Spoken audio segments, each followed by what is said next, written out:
আজকে এই ছাদ বাগান রিলেটেড ভিডিওটি বানানো হচ্ছে সম্পূর্ণ নতুন ছাদ বাগানীদের উদ্দেশ্যে। যে সমস্ত নতুন ছাদ বাগানীরা নিজের ছাদ বাগানে নতুন বাগান বিলাস গাছ লাগাতে চাইছেন, তাদের জন্যে 6টি সুন্দর ভ্যারাইটির বোগেনভিলিয়া গাছ আজকে নিয়ে আসব এবং সেই বোগেনভিলিয়া গাছের যত্ন এবং পরিচর্যা সংক্রান্ত বেশ কয়েকটি বিশেষ টিপস আমরা জেনে নেব আজকে এই ভিডিওর মাধ্যমে। চলুন আজকের এই ভিডিও শুরু করা যাক। নমস্কার দর্শক বন্ধুরা, ছাদ বাগান রিলেটেড আরও একটি নতুন ভিডিও নিয়ে তোমাদের সামনে হাজির হয়ে গেলাম।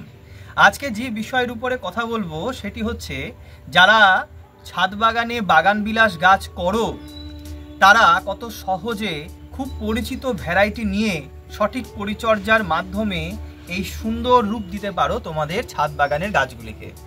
আমরা চলে এসেছি সেই আমাদের ছোট পরিচিত ভাই দিব্যেন্দুর বাগানে। সে বেশ কয়েক বছর ধরে প্রচুর গাছ করছে, বেশ অভিজ্ঞতাও হয়েছে তার। কিন্তু গত 2 বছর আগে থেকে আমার এবং দিব্যেন্দুর উভয়েরই এই বাগান বিলাস নিয়ে একটা আলাদা আকর্ষণ বা আগ্রহ তৈরি হয়। সে আগ্রহ তৈরি হওয়ার পর থেকে আমাদের শুরু হয় বাগান বিলাসের বাগান করার যাত্রা। তো আজকে আমি চলে এসেছি দিব্যেন্দুর ছাদ বাগানে। সে যে সমস্ত গাছ নিয়ে তার ছাদ বাগানটাকে সাজিয়েছে, সেই সুন্দর সাজানো গোছানো ছাদ বাগানটা তোমাদের সাথে শেয়ার করে নিতে চাই। এবং আমি এখানে এসে যে জিনিসটা লক্ষ্য করলাম, যে দিব্যেন্দু প্রাথমিক পর্যায়ে যে সমস্ত গাছ নিয়ে কাজ শুরু করেছিল, সেই সমস্ত আইডিগুলো কিন্তু আমাদের খুবই পরিচিত আইডি। এবং সেই পরিচিত আইডি নিয়ে ও এত সুন্দর কাজ করেছে এবং তার যে অভাবনীয় রেজাল্ট, সেটা কিন্তু সত্যি আমাদেরকে মুগ্ধ করে দিচ্ছে। তো তোমরাও দেখতে পাচ্ছ, আমি দিব্যেন্দুর সাথে প্রথমে আলাপ করে নেব এবং ও কি গাছ রেখেছে এবং কিভাবে ও যত্ন করে এত সুন্দর একটা শেপ বানিয়ে গাছগুলোতে ফুল এনেছে, সেইটা ওর কাছ থেকে আজকে জেনে নেব। আমাদের এই জায়গাটা খুব পছন্দ হয়েছে, একটা সেলফি জোন মতন তৈরি হয়েছে। তো সেই কারণে দিব্যেন্দুকেও বললাম এখানে বসে পড়তে। তো এত সুন্দর বাগান যার হাতে তৈরি, সেই দিব্যেন্দুকে আবার আমরা পেয়ে গিয়েছি। তো প্রথমে দিব্যেন্দুর সাথে আমরা আলাপ করে নেব। দিব্যেন্দুর ছাদ বাগানে এসেছি। দিব্যেন্দু আজকে আমাদের দর্শক বন্ধুদের সাথে ওর বাগানটাকে শেয়ার করবে। তো দিব্যেন্দু, প্রথমে তোমাকে নমস্কার এবং আমাদের এই চ্যানেলে স্বাগত জানাচ্ছি। নমস্কার সকলকে। এই চ্যানেলের পক্ষ থেকে বাগান সম্পর্কিত যে ভিডিও, বাগান সম্পর্কিত যেসব ভিডিও এই চ্যানেলে আপলোড করায়, যে সমস্ত দর্শক বন্ধু এই চ্যানেলটি দেখেন, তাদেরকে সকলকে স্বাগত জানাই এবং আশা করি সবাই খুব ভালো আছেন। তো দিব্যেন্দুর কাছে আমার প্রথম প্রশ্ন হচ্ছে, আজকে আমি ছাদ বাগান এসে যেটা লক্ষ্য করলাম সেটা হচ্ছে, যে ভ্যারাইটিগুলো নিয়েও কাজ শুরু করেছে সেগুলো কিন্তু আমাদের অতি পরিচিত। তো এই পাশে যে গাছটি আমরা দেখছি সেটি হচ্ছে ইন্ডিয়ান চিত্রা। এটা হচ্ছে ইন্ডিয়ান চিত্রা। এই গাছটা অ্যাকচুয়ালি খুব হার্ডি ভ্যারাইটির গাছ। হ্যাঁ, এটাকে এতটা কন্ট্রোলে আনা সহজে এই গাছটাকে এত সুন্দরভাবে ফুল দেখা যায় না এবং করা যায় না। কিছু বেসিক টিপস আছে, সেটা যদি কেউ ফলো করে, তবে হ্যাঁ, এর যে ফুল এই শীতকালে এবং মার্চ অব্দি ফুল দেয়, গরমে অতটা ফুল হয় না এই গাছের। কিন্তু যখন দেয় ফুলটা, মন ভরিয়ে দেয়, মানে এ পুরো বাগান আলোকিত করে দেবে। তার কারণে এর যে পেটালের সাইজ, এক একটা পেটালের সাইজ জায়েন্ট সাইজ পেটাল, মানে এত বড় বড় পেটাল। আর এর যে কালার যে মানে চেঞ্জ হয়, একই গাছে আমরা 3-4 রকম কালার দেখতে পাই। সেইটা দেখতে গেলে আমি বলবো গাছের কিছু পুরনো ভ্যারাইটি, এদেরকে দেখতে গেলে আমি একটা কথাই বলবো, যে চিত্রাতে অনেকে বলে ফুল পাই না, ফুল আসে না। ঠিক আছে, হ্যাঁ, এটা কারণ আছে, যে কেন আসে না সেই কারণগুলোকে আমাকে খুঁজতে হবে। এবার আমি এই জায়গাটায় আমি পর্যবেক্ষণ করে দেখেছি একটা জিনিস হচ্ছে, যে একে রুট বাউন্ড হয় খুব বেশি। গাছটা খুব হার্ডি গাছ, টবে করা খুব কঠিন ব্যাপার। একে রুট তো প্রত্যেক বছর একবার করে রুট কাটিং করতেই হবে, 1 নম্বর। 2 নম্বর হচ্ছে, রুট কাটিং করার পর যে খাবারটা আমি দেবো, খাবার দেওয়ার পরে মোটামুটি 1 মাস পর গাছের যে বড় বড় যে পাতাগুলো আমার থাকবে, পাতাগুলো কাঁচি দিয়ে কেটে দিতে হবে হাফ করে। ঠিক আছে, আমি কিন্তু খবরদার টেনে ছিঁড়বো না। এতে ওই গোড়া দিয়ে যে পাতাগুলো বেরোবে সেগুলো কিন্তু অনেক সময় মুখটা ভেঙে যায়। আমি অর্ধেক করে কেটে দেবো, অর্ধেকের বেশি পাতাগুলোকে আমি 50% থাকবে না, ম্যাক্সিমাম বলতে গেলে পাতা আমি 70% পাতা আমি এইভাবে কেটে দেবো, বড় বড় পাতাগুলো কেটে দেওয়ার পরে ওই পাতাগুলো আস্তে আস্তে হলুদ হয়ে ঝরে যাবে। এবার যখনই হলুদ হয়ে ঝরবে, তখন গাছ কিন্তু ওই খাবারটা, অ্যাকচুয়ালি কি হয়, যে আমরা খাবারটা যেমন পুরোনো পাতাগুলোতে না খেয়ে নেয়, ওই পাতাগুলোই খাবারটা খেয়ে নেয়। এই জন্য অনেকের কি হয়, গাছে ফুল আসতে চায় না। অনেকে বলে ফুল পায় না, 2-4 আসলো, বাদ বাকি আসলো না এত সুন্দরভাবে। পাতাটাকে যখন আমি কেটে দেবো ও কিন্তু সালোক সংশ্লেষ করতে পারছে না, ওই পাতাটা ড্যামেজ হয়ে গেল। সেক্ষেত্রে গাছ কিন্তু ওই খাবারটা তো তাকে তো মানে তৈরি করতে হবে এবং ওই খাবারটা স্টোর কোথায় করবে, তার জন্য ঠেলে নতুন পাতা বার করবে। যখনই নতুন পাতা বেরোবে, আর এই সময়টায় নতুন পাতা বেরোলেই নতুন পাতার সঙ্গে কলি আসবে, প্রত্যেকটা নতুন পাতার সঙ্গে কলি আসবে। আমার গাছে কিন্তু পাতা আছে কিন্তু খুব 2-4টে, আবার এই পাতা বেরোচ্ছে, অলরেডি আমার সমস্যা হচ্ছে না। এই যে পাতাটা বেরোচ্ছে, পাতার সঙ্গে সঙ্গে ঠেলে ঠেলে কলি বেরোচ্ছে, প্রত্যেকটার কলির সাথে কিন্তু আমার ফুল আসবে, তবে গিয়ে কিন্তু একটা সুন্দর এরকম গাছ তৈরি করা যাবে। এটা মানে সব গাছের ক্ষেত্রেই করা যায়, কেননা গাছের পাতা আমি বলবো 50%-60% কেটে ফেলা উচিত, এতে গাছে ফুলটা ভালো আসে, কারণ না হলে পাতাতেই খাবারটা টেনে নেয়। এইগুলো হচ্ছে মানে ছোটখাটো বলতে গেলে একটা টিপস, এই টিপসটা ফলো করলে আমি বলবো ফুল আসবে, যে কোনো গাছেই, হার্ডি প্লান্ট হোক যাই হোক, সব গাছেই ফুল সুন্দর হবে। খুব সুন্দর এই চিত্রা ভ্যারাইটি এইভাবে শেপে রেখে এত ফুল আনা, এটা কিন্তু একটু অন্যরকম ভাবে ট্রিটমেন্ট না করলে কিন্তু, যেমন চিত্রা, যেমন পিছনে রয়েছে গোল্ডেন সানশাইন রয়েছে, গোল্ডেন সানশাইনটাও ভ্যারাইটি আমার খুব পছন্দের একটা ভ্যারাইটি। এত সুন্দর, এক একটা ডালে এক একটা রকম কালার আসে, তার জন্য দেখো কত সুন্দর প্রসেস, একই জিনিস। এখানে ভালো দেখতে হবে যে গাছে আমার কিন্তু পাতাই দেখতে হবে না তোমরা, অনেক গাছে পাতা ছিল, আমি সব পাতা কেটে দিয়েছি, পাতা কেটে দিয়েছি বলেই এই ফুলটা এত সুন্দর, প্রত্যেকটা ডালে ডালে আমার ফুল এসছে, ঠিক আছে। এবং ডালে ডালে ফুল এসছে, কিন্তু রং কিন্তু একরকম নয়, না রং কিন্তু একরকম নয়, প্রত্যেকটা ডালে কিন্তু এক এক রকম রং এসছে। এর জন্যই কিন্তু এই ভ্যারাইটিটা আমার বলতে গেলে একদম খুব কাছের এবং পছন্দের। দেখো উপরের ডালের ফুলের রং ট্রাই কালার, প্রমাণ দিচ্ছে ইন্ডিয়ান ফ্ল্যাগের মতন, আর এইটা দেখো পিঙ্কিশ হয়ে গেছে। অবশ্যই এটা টাইমের সাথে সাথে চেঞ্জ হয়, খুবই সুন্দর ভ্যারাইটি। সত্যি কথা বলতে গেলে যে বাগান বিলাস যবে থেকে আমি দেখি, প্রথমত আমি ফেসবুক থেকে প্রথমে দেখা শুরু করি, এমন অনেকের বাগান দেখতে খুব সুন্দর লাগে যে তারা এত সুন্দরভাবে বাগান করে। তো অনেকে চায়ের কাপ রেখে ফটো শ্যুট করে, একটা সকালবেলা মর্নিংয়ে গিয়ে এখানে বসে আছে, সেখানে গিয়ে চা খাচ্ছে, একটা আলাদা একটা অ্যাটমসফিয়ার তৈরি হয়। তো সেইটা চিন্তা ভাবনা করে আমারও মনে শখ জাগলো যে আমিও এরকম একটা বাগান তৈরি করব। তো তারপরেই মোটামুটি 1 বছর ধরে এটার পিছনে শুরু করা, 1 থেকে 1.5 বছর এই গাছগুলো বয়স হচ্ছে, খুব বেশি দিন পুরনো নয়। আমি আগে বিভিন্ন বনসাই করতাম, এছাড়া বলবো যে ছোটোখাটো আমি বলবো অ্যাডেনিয়ামটা আমি 4 বছর ধরে করি, কিন্তু বাগান বিলাসের প্রতি বলতে গেলে আগ্রহ আমার 1 থেকে 1.5 বছর ধরে। এবং এটা যেভাবে আমি চাইছি যে আগামী দিনে আরও সুন্দরভাবে বাগানটাকে তৈরি করার, এর জন্য আরও অনেক আইডি এবং ভালো ভালো ভ্যারাইটি কালেক্ট করার চেষ্টা করছি, যেগুলো ফুল আমাকে ভালো দেয়, ঠিক আছে। আমি এমন নতুন কোনো খুব যে নতুন ভ্যারাইটির দিকে আমি ছুটছি সেটা নয়, যে এখন তো ভ্যারাইটি হাজার হাজার ভ্যারাইটি আছে, ভ্যারাইটির শেষ নেই, কিন্তু আমার সব ভ্যারাইটিটা আমার এই বাগানে তো জায়গা করা যাবে না। তাদের মধ্যে যেগুলো রকম মানে সব রকম কালার মিশিয়ে, যে একটা সে বলে না যে রামধনুর 7 রঙে তো আর পাওয়া যায় না জিনিস, কিন্তু তার মধ্যে থেকে দেখা যাচ্ছে 5-6 রকম রঙের আমি জিনিস দিয়ে সুন্দর করে বাগানটা আমি সাজালাম। আর এর যে একটা গ্ল্যামার, কাগজ ফুলের একটা কালারের গ্ল্যামারই আলাদা, এবং এর সূর্যের আলো অনুপাতে সকালে একরকম আমরা এর সৌন্দর্য দেখি, দুপুরে একরকম দেখতে পাই, এবং বিকেলবেলা একরকম, মানে রিফ্লেকশনটা খুব ভালো হয়। তো সেই হিসেবে বলবো যে বাগানে তোমরা সবাই চেষ্টা করো আস্তে আস্তে, প্রথমেই যে একবারে 10টা গাছ করতে হবে তার কোনো মানে নেই, 2-3টে করে আস্তে আস্তে আস্তে আস্তে শুরু করো। আমি প্রথমে 3-4টে করে আস্তে আস্তে, এখন আমার কাছে প্রায় বলো 15টার ওপরে গাছ, 15-16-র ওপরেই গাছ আছে আমার ভ্যারাইটি, সব দেখতে পাচ্ছ।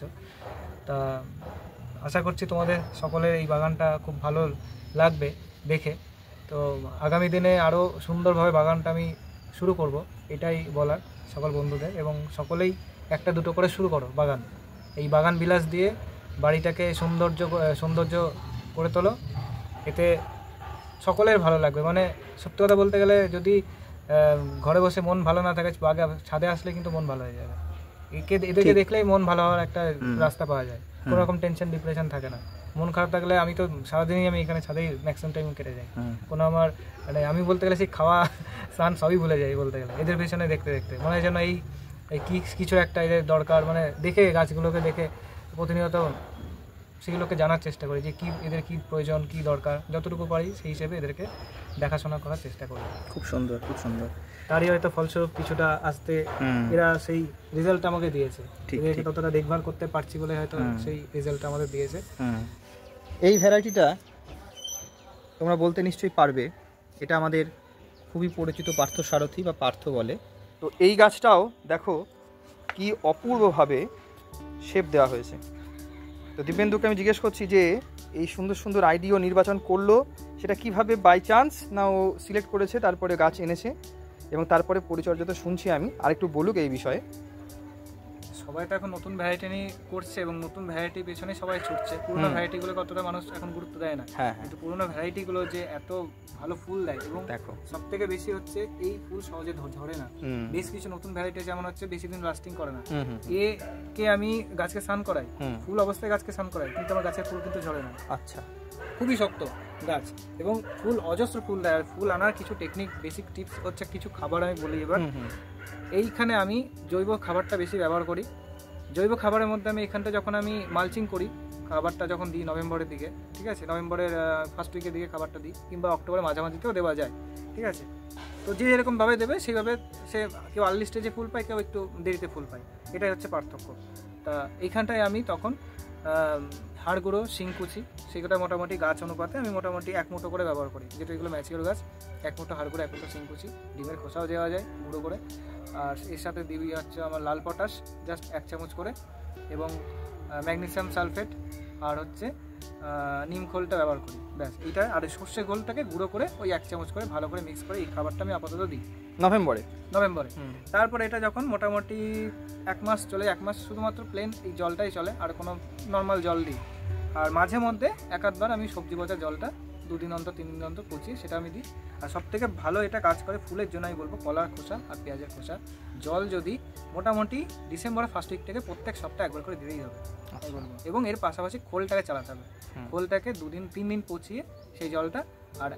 আর একটা হচ্ছে সপ্তাহে 2টো খাবার চলবে, 1 হচ্ছে খোল আর 2 হচ্ছে পেঁয়াজের খোসা কিংবা কলার খোসা, ভালো করে পচিয়ে এই জলটা। এই দুটো জিনিস যদি খাবার যদি দর্শক বন্ধুরা যদি যারা বাগানি রয়েছে তারা যদি এটা দেয়, আমি বলবো গাছ ভর্তি ফুল পাবে। সময় লাগবে, সেই ফুলটা কেউ হয়তো বললাম আর্লি স্টেজে পায়, কেউ প্রথম দেরিতে পায়, কিন্তু ফুল কিন্তু সে পাবে। আমি কিন্তু এই দুটো খাবারই কিন্তু কন্টিনিউ করি। আর এছাড়া দেওয়া যায় রাসায়নিকের মধ্যে, আমি বলবো যদি কারো কাছে এগুলো অ্যাভেলেবেল না থাকে সে 52-34টা ব্যবহার করতে পারে। আচ্ছা, সেক্ষেত্রে 52-34টা খুব ভালো, ঠিক আছে। মানে প্রতিটা গাছে অ্যাডেনিয়াম কিংবা গোলাপ কিংবা বোগেনভিলিয়া, এই দুটো জিনিস। এটা থিমা না? এটা থিমা।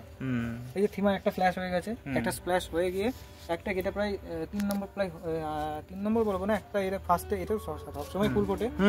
ফার্স্ট প্লাস একবার হয়ে গেল, সেকেন্ড প্লাস হয়েছে, এটা 3rd নম্বর চলছে, এটা আবার নতুন ফুল আসছে, আবার নতুন করে প্রত্যেকটা ডগায় ফুল এসছে, ঠিক আছে। আমি কিন্তু খাবারটা কিছুদিন আগে আবার খাবার দিলাম, একটু চাপান খাবার হিসেবে পেঁয়াজের খোসা, এটা হাড় গুঁড়ো, এটা মানে একবার ফ্ল্যাশ হয়ে যাওয়ার পরে আবার নতুন করে খাবার দেওয়া হয়েছে। একবার ফ্ল্যাশ হয়ে গেলে আবার একবার মিশ্র খাবারটা আমাকে জৈব খাবার চালাতে হবে, খাবার বন্ধ করলে চলবে না, তবেই কি কিন্তু ফুলটা আমি কন্টিনিউ কিন্তু পেতে থাকবো।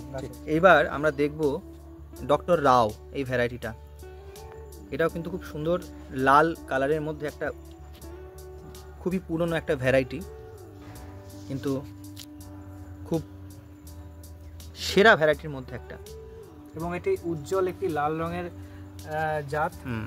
নির্বাচন যদি বন্ধুরা করে তাহলে আমি বলবো বাগান পুরো একদম ঝকমকে আলো হয়ে থাকবে। ডক্টর রাও খুব বলবো যে আমি বলবো খুব ভালো ভ্যারাইটি, এত ভালো ফুল দেয় আর এত মানে গোছা হয়ে ফুলটা হয় না, এবং লং লাস্টিং ফুলটা, এবং লং লাস্টিং, আর সমানে ফুল এসে যায়, এই থামাথামি ব্যাপার নেই। এই অলরেডি আমার এটা আমার সেকেন্ড ফ্ল্যাশ চলছে, এটা ঠিক আছে। সেকেন্ড স্প্ল্যাশের মধ্যে দেখো কন্টিনিউ কিন্তু ফুল আসছে, আর সেকেন্ড স্প্ল্যাশ হয়ে যাওয়ার পরে আমি বলবো এই ডালগুলোকে কেটে দিতে হবে, এই ডগাগুলো যেখানে যেখানে ফুল হয়ে যাবে কাছি দিয়ে ভালো করে একটুখানি হালকা করে প্রুন করে দিতে হবে। ডগা বলতে গেলে গাছের কোনো ডগা আমি কাটবো না, যেখানে যেখানে এই যে ফুলগুলো, এখানে ফুলটা শেষ হয়ে গেল, এই বৃন্তগুলো, এইগুলোকে কেটে দিতে হবে, কাছি দিয়ে কেটে দিতে হবে। এই যে আমি এটা দেখাই, এই যে আমার একটা ডাল, এই যে ডালটায় ফুলটা এসছে, ফুলটার মাথাটা ঝরে যায়, তখন এই লম্বা ডালটা বেরিয়ে থাকে, একদম এইখান থেকে ধরে এইখান দিয়ে কেটে দিতে হবে, ঠিক ঠিক। আবার ওই গোড়া দিয়ে আবার ফুল, কিন্তু এই যে একদম মুখ্য ডগাটা কাটলে কিন্তু হবে না, ডগা কাটলে হবে না, একদম ডগা কাটলে থমকে যাবে কিন্তু গ্রোথ, গাছ কিন্তু ফুল দেবে না, যেহেতু এখন ফুলের টাইম, এখন ওইভাবে করে আমাকে ফোন করা, এই জিনিসগুলো অনেকে জানে না, হয়তো ভুল জানার কারণে তারা ভুল ভাবে বা আস্তে আস্তে শিখছে আর কি ভুল থেকে, কিংবা অনেক হয়তো ভুল করে অনেকটা দেরি হয়ে যাচ্ছে তাদের শিখতে। তা সেই জিনিসগুলোতে আমি বলবো যে এইভাবে করে যদি জিনিসগুলোকে জেনে যদি করা যায় তাহলে আমি বলবো খুব ভালো কিন্তু তারা রেজাল্টটা পাবে, এবং ফুল কন্টিনিউ গাছে পেতে থাকবে। এই কিন্তু আমার নভেম্বরের শেষ থেকে কিন্তু কন্টিনিউ গাছে ফুল হচ্ছে, এবার একটা একটা করে আসছে, যেমন জাকিরানা প্রথমে ফুল আসেনি, এবার এই যে জাকিরানা সব গাছে যে সেম টাইমে ফুল আসবে এমন কিন্তু মানে নেই, না না না। যেমন প্রথম দিকে আমি বলি জাকিরানা ফুল দেয়নি, বারবারা ফুল দেয়নি, কিন্তু এখন কিন্তু এগুলো কিন্তু সমানে আমার ঝাঁকিয়ে ফুল আসছে, প্রত্যেকটা ডগায় ডগায় করে, প্রত্যেকটা ডগায় ডগায় করে আসছে, যেমন বারবারা রাস্ট যে ভ্যারাইটি দেখো সব ফুল আসছে, ঠিক আছে। আর বারবারা যখন ফুল আসে তখন তো এর সেরা একটা ভ্যারাইটি। সেরা একটা, আমার তো লালের মধ্যে খুব পছন্দ। হ্যাঁ, বারবারা ক্রাস্ট খুব পুরনো এবং সেরা।